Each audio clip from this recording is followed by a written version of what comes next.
ঢাকা সহ দেশের বিভিন্ন নগরে শিশুর ভবিষ্যৎ আজ এক নীরব বিপদের মুখে। এই বিপদের নাম সীসা, একটি বিষাক্ত ভারী ধাতু যা শিশুদের মস্তিষ্কের বিকাশকে ধ্বংস করে দিতে পারে।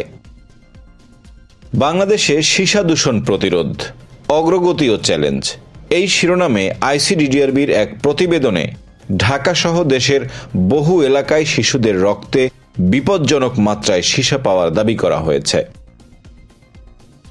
আইসিডিডিআরবির প্রতিবেদনে বলা হয়েছে, রাজধানী ঢাকা শহরে 2 বছরের কম বয়সী 87% শিশুর রক্তে প্রতি লিটারে 50 মাইক্রোগ্রামের বেশি সীসা পাওয়া গেছে, যা তাদের শারীরিক প্রতিবন্ধকতার একটি অন্যতম প্রধান কারণ।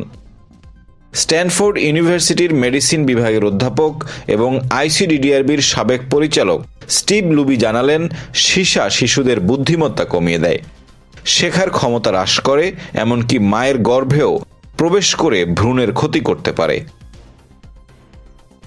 কোথা থেকে আসছে এই সীসা? আইসিডিডিআরবির গবেষণা বলছে, সীসার মূল উৎস হল সীসা অ্যাসিড ব্যাটারি কারখানা, সীসাযুক্ত রং, প্রসাধনী, এমনকি রান্নার পাত্র। এর আগে রান্নার প্রধান অনুষঙ্গ হলুদে সীসা মেশানোর অভিযোগ পাওয়া গিয়েছিল। 2019 সালে রান্নার হলুদে 47% সীসা পাওয়া গিয়েছিল, তবে সেটি কমতে শুরু করেছে সরকারের অভিযানের কারণে।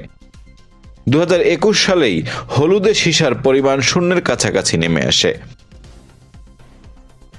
2022 থেকে 2024 সালের এক সমীক্ষায় দেখা গেছে, 2 থেকে 4 বছর বয়সী 500 শিশুর মধ্যে 98% শিশুর রক্তে প্রতি লিটারে 35 মাইক্রোগ্রামের বেশি সীসা পাওয়া গেছে, যা যুক্তরাষ্ট্রের সেন্টার ফর ডিজিজ কন্ট্রোল বা সিডিসির দেওয়া বিপজ্জনক মাত্রার চেয়ে অনেক বেশি।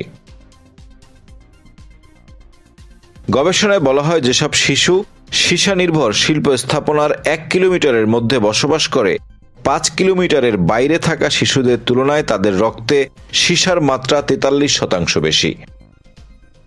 এসব সীসা নির্ভর শিল্প স্থাপনার বিরুদ্ধে দ্রুত ব্যবস্থা নেওয়ার সুপারিশ করা হয়েছে প্রতিবেদনে, কারণ উৎস বন্ধ না হলে শিশুরা নিরাপদ নয়।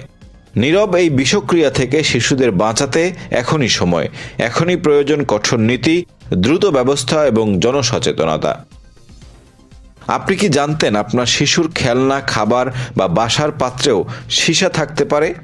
আপনি কিভাবে সীসা দূষণ থেকে সন্তানকে রক্ষা করবেন? অবশ্যই জানাবেন কমেন্ট বক্সে। ভিডিওটি ভালো লাগলে লাইক করুন, শেয়ার করুন, সাবস্ক্রাইব করুন আমাদের চ্যানেল দ্য রিপোর্ট.লাইভ।